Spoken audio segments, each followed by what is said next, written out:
إِذَا زُلْزِلَتِ الْأَرْضُ زِلْزَالَهَا. When the earth is rattled as it is meant to be rattled. When the earth is rattled, shaken, when the earth has been given quakes the way that it's always meant to have been given quakes. The first word here, an important word, is zalzala. It's a violent movement or a great or intense disturbance. The word here used in the past tense suggests that this is zilzaluha ash-shadid alladhi laysa ba'dahu zilzal. This is going to be the one earthquake after which there will be no other earthquake. In other words, there have been earthquakes before, there have been shakings of the earth and rattlings before, but this one is the one to end them all. That ha at the end actually means it's the earthquake that was always meant to happen. It's been, you can say, it's been hiding inside of the earth, waiting to come out all this time, and it finally gets to do so. This is actually furthering and elaborating what's already been described as in وَأَذِنَتْ مَا, وَأَلْقَتْ مَا فِيهَا وَتَخَلَّتْ وَأَذِنَتْ لِرَبِّهَا وَحُقَّتْ. Allah will give the earth permission, we read before. And it will finally give out what it's been holding inside as it's had the right to do so. Meaning it was well deserved that it finally let go. It's not like Allah will cause a disturbance on the earth and otherwise it was calm and all of a sudden it got disturbed. It's actually quite the opposite. The earth wants to unleash, it wants to go crazy, if you will. It wants to have a violent earthquake, and the only one stopping it from happening is actually Allah letting it, keeping it calm.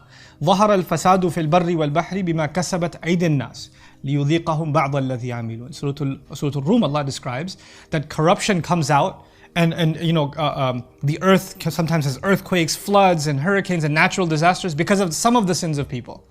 Judgment Day is when the earth gets to react to all of the sins of people. Like the other natural disasters are a result of some sins.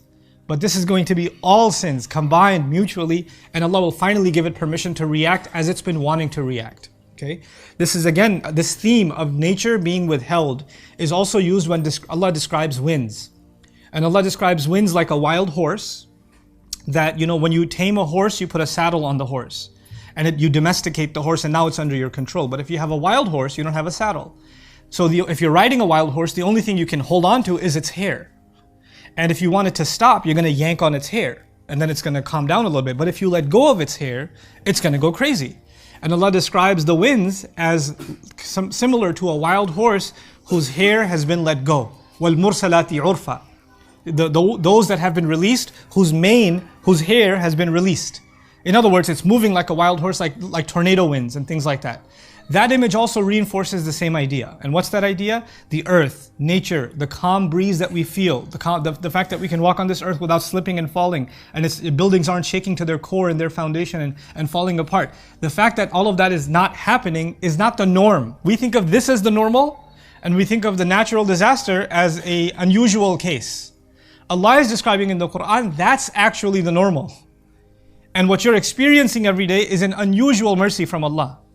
Unusually, He's keeping things normal.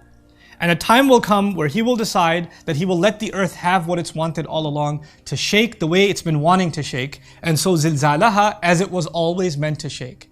When the earth is rattled, as it was always meant to be rattled.